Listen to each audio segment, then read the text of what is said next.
Hello guys, welcome back to our channel Winsworld TV. Si John Riel Casimero ay todo ensayo, may laban man o wala, dahil gusto niya patunayan na isa rin siya sa pinakamalakas pagdating sa bantamweight, na kahit si Naoya Inoue ay kaya niya patoban at talunin. Si John Riel Casimero ay kabilang din sa pinakamahusay at pinakadelikadong boksingero.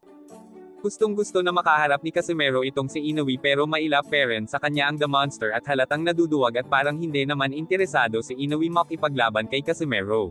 Here comes Inoue! That destructive, decisive power does it again! The Monster!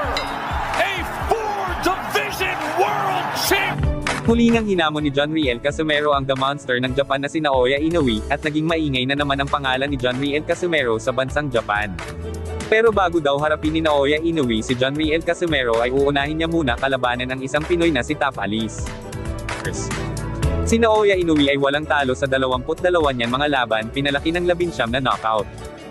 Si Marlon Tapalis ay nagmamay-ari ng International Boxing Federation o IBF at World Boxing Association WBA Super Belts, ay pumunta, nagpakita sa ring at umakyat ito para haminin ang halimaw ng Japan na si Naoya Inoue. Ang Filipino boxing star na si Marlon Tapalis ay may record na 37 wins, 19 na knockout at 3 talo, ay sadyang malakas din ang kaya din niya mag-knockout ng kalaban, kaya ang labang Marlon Tapalis laban Naoya ay isa na namang kabang-abang at kapanabik-sabik na laban. Tiyak lahat ng boxing fans ay hindi na makapaghintay na mapanood ang sagupaan ng dalawang malalakas sa boxing ring. Sa palagay niyo guys, kakayanin kaya ni Marlon Tapalis ang halimaw ng Japan at walang talo na si Naoya Inoue?